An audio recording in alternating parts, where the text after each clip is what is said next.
Apa Dea? Ini ada netizen, bayinya lahir kecil banget. Waduh, terus gimana? Katanya harus dirawat ekstra. Emang kenapa gitu, Dok? Oh, berat badan lahir rendah kali. Ih, itu apa, Dok? Nah, yuk kita bahas yuk, biar lengkap.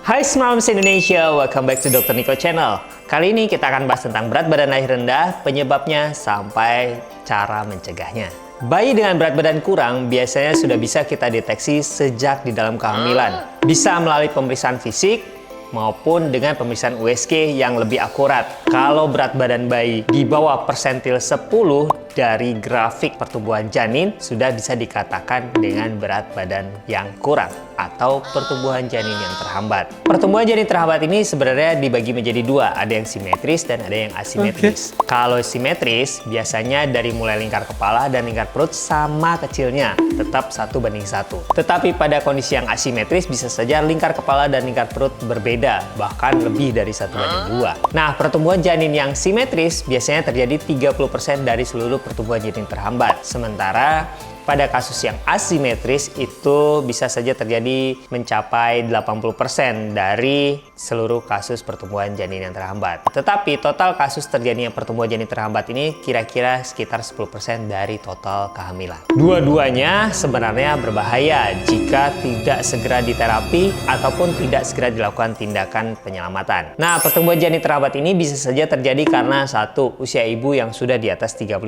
tahun, maka insidensinya bisa saja meningkat. Kemudian status nutrisi ibu yang buruk juga bisa menyebabkan pertumbuhan janin yang terhambat. Lalu kelainan plasenta dan tali pusat juga bisa menyebabkan aliran darah yang terhambat ke janin sehingga transport nutrisi ke janin juga berkurang. Nah, ini juga bisa menyebabkan pertumbuhan janin yang terhambat.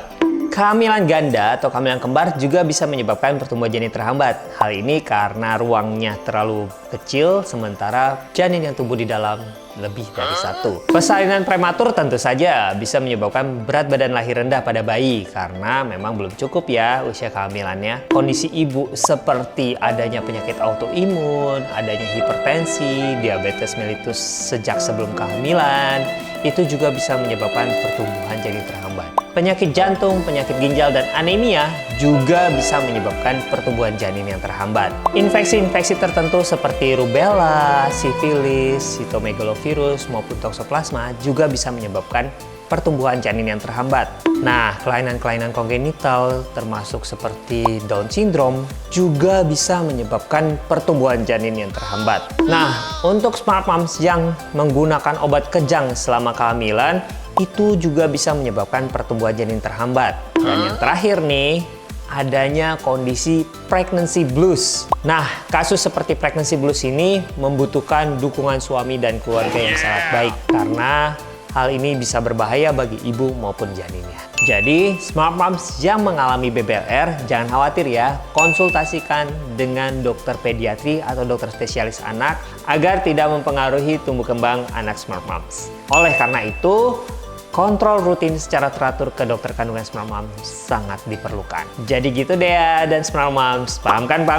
Kalau Smart Moms masih punya pertanyaan lain, boleh nih tulis di kolom komentar di bawah atau kunjungi Instagram saya di nicholas_SPOG. Dan ingat-ingat ya, untuk like, subscribe, dan share video ini supaya saya tetap bisa menjawab pertanyaan Smart Moms se-Indonesia.